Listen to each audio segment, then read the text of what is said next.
In today's episode, we are talking about the dark side of ETF. थोड़े ही time पहले जब मैं college में था और मेरे दोस्तों के साथ जब मैं बैठा था और लेक्चर चल रहा था, प्रोफेसर वहां पर पढ़ा भी रहे थे और हम सभी का ध्यान वहां पर प्रोफेसर के ऊपर ही था क्योंकि वो पढ़ाई इतना सीरियस रहे थे। लेकिन बीच बीच में मेरा दोस्त बार बार फोन चेक कर रहा था। फोन में चार्ट ऊपर जा रहा था, नीचे जा रहा था, ऊपर जा रहा था, नीचे जा रहा था। तो जब लेक्चर पूरा खत्म हुआ उसके बाद मैंने अपने दोस्तों से पूछा, क्योंकि पूरे लेक्चर में तो मैं यही सोच रहा था कि यार मेरा दोस्त आखिर कर क्या रहा है, आखिर इसके अंदर चीज क्या है, क्योंकि पैसे भी ऊपर नीचे जा रहे हैं, चार्ट भी ऊपर नीचे जा रहा है। फिर जब लेक्चर खत्म हुआ मैंने अपने दोस्तों से पूछा, भाई ये क्या कर रहा है तू? तो तब जाकर उसने मुझे सारी चीजें इन डिटेल में समझाई थी ईटीएफ के बारे में, कि भैया एक ईटीएफ होता है जिसके अंदर हम पैसा इन्वेस्ट कर सकते हैं और एक स्टॉक की तरह ये पूरा बिहेव करता है। तब जाकर मुझे वहां पर पता चली और मैंने भी कुछ ईटीएफ को बाय किया था। ये मैंने खुद पर्सनली किए थे, आपको बाइंग और सेलिंग की रिकमेंडेशन नहीं दे रहा हूँ। और जब जब मैंने ईटीएफ बाय किए मुझे अच्छा खासा प्रॉफिट होने लग गया था, क्योंकि वो टाइम था 2024 के अंदर जहां पर मार्केट अच्छा बुल रन वाली रैली दिखा रहा था। तो मुझे मजा आने लग गया। तो मैंने हर महीने की 10 तारीख को एक चीज फिक्स कर ली कि ईटीएफ के अंदर मैं अपनी एसआईपी स्टार्ट कर दूंगा। हमेशा एक दो क्वांटिटी, दो तीन क्वांटिटी अपने पोर्टफोलियो के अंदर में ऐड करता रहा ईटीएफ के। और थोड़े ही टाइम बाद जब मार्केट अपने पीक लेवल पर पहुंच गया था वहां पर मैंने अपने ईटीएफ को सेल कर दिया था। वो क्यों किए थे, मैंने कितना रिटर्न बनाया था, आज की इस वीडियो में मैं शेयर करूंगा। ये तो शेयर कर ही रहूंगा, साथ ही साथ आपको डार्क साइड भी बताऊंगा ईटीएफ की, क्योंकि मैंने काफी पर्सनली फील करी है। चलो इस वीडियो को शुरू करते हैं बिना किसी देरी के। Let's begin. यहाँ पर हमारे नंबर 1 पॉइंट के बारे में हम बहुत इन डिटेल में लिक्विडिटी के बारे में बात करने वाले हैं, क्योंकि मेरे दोस्तों ने ये तो बता दिया था भाई तू इस ईटीएफ में इन्वेस्ट कर देना, कोई दिक्कत वाली बात नहीं है। लेकिन मुझे उसने ये चीज नहीं बताई थी कि ईटीएफ को हम जब भी बाय करते हैं या फिर उसके अंदर जिस भी हिसाब से लोग ट्रेडिंग करते हैं उसका सबसे बड़ा डार्क सीक्रेट ये है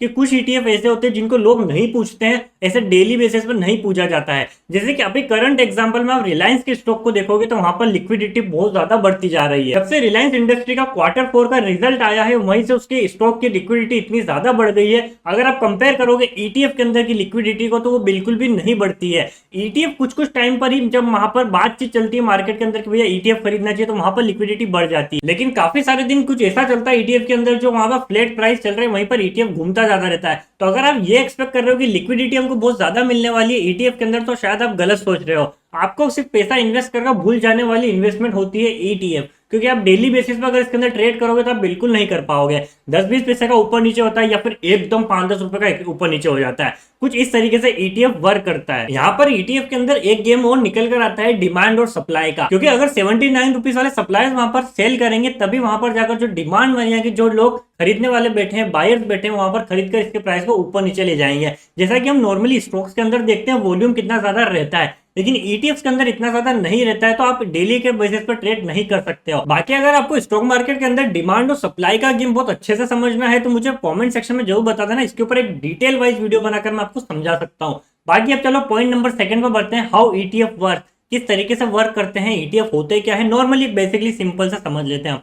ईटीएफ एक तरीके से स्टॉक की तरह ही ट्रेड करते हैं, पूरा स्टॉक की तरह ही होते हैं, लेकिन स्टॉक एक पर्टिकुलर कंपनी का होता है और ईटीएफ के अंदर आप डिवाइड करोगे तो 50 कंपनी उसके अंदर हो जाती है। मान लो मैंने निफ्टी 50 का एक ईटीएफ उठाया, एक फॉर एग्जांपल से बता रहा हूँ, निफ्टी 20 वाला ईटीएफ। अगर निफ्टी 20 वाली ईटीएफ के अंदर 50 कंपनीज आती है, वो अच्छा परफॉर्म करती है, वो जैसे भी चीजें करती है, तो उसको ईटीएफ ट्रैक करता है, उसकी परफॉर्मेंस को ट्रैक करता है। उसी से वहां पर डिमांड और सप्लाई बढ़ने के बाद ईटीएफ के प्राइस भी बढ़ते हैं और घटते हैं। ऐसा नहीं है कि ईटीएफ पूरा डिपेंड करता है कि भैया निफ्टी 50 का इंडेक्स बढ़ा है तो ईटीएफ भी बढ़ेगा। वहां पर मेन पॉइंट आता है कि ईटीएफ के अंदर डिमांड और सप्लाई का गेम कितना है, लिक्विडिटी बढ़ रही है नहीं बढ़ रही है, तो ईटीएफ यहाँ पर ऊपर जाता है और नीचे जाता है। तो ये तो हो गया कि ईटीएफ वर्क कैसे करते हैं। अब यहाँ पर थर्ड पॉइंट निकल कर आता है कि क्या इसके अंदर शॉर्ट टर्म के लिए इन्वेस्ट करना चाहिए, लॉन्ग टर्म के लिए इन्वेस्ट करना चाहिए। देखो मैंने जो इन्वेस्ट किया था वो काफी ज्यादा शॉर्ट टर्म के लिए किया था, क्योंकि 2024 की रैली स्टार्ट हुई थी तब मैंने बाय किए थे, और रैली खत्म होने के पीक पर जब थी वहां पर मैंने उनको सेल आउट कर दिया था। लेकिन अभी 2025 का मार्केट और आने वाले कुछ सालों का मार्केट ऐसा रैली वाला नहीं दिख रहा है, तो आपको एक लॉन्ग टर्म का पर्सपेक्टिव लेकर चलना चाहिए। क्योंकि शॉर्ट टर्म में होगा कि आपने अगर मान लो 70 रुपीज पर बाय किया है, तो मान लो ये ना अगर इन्हों का आप रिटर्न देखोगे 1 दिन का, 5 दिन का, 1 वीक का, 1 मंथ का, 3 मंथ का, 6 मंथ का, तो इनके अंदर आपको ज्यादा ऊपर नीचे यानी कि लिक्विडिटी आपको हाई लेवल पर नीचे लेवल पर नहीं मिलेगी।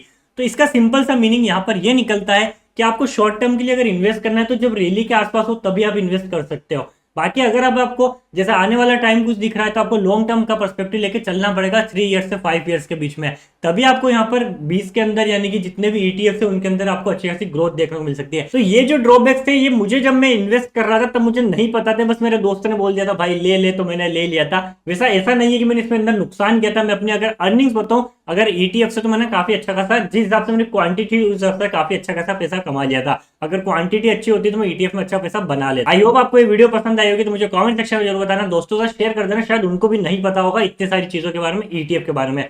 और भी बहुत सारी चीजें ईटीएफ के बारे में है, मैं आने वाली वीडियोस के अंदर शेयर करता रहूंगा, तो चैनल को सब्सक्राइब करना मत भूलना। बाकी मिलते हैं नेक्स्ट वाली वीडियो के अंदर, तब तक के लिए बाय बाय।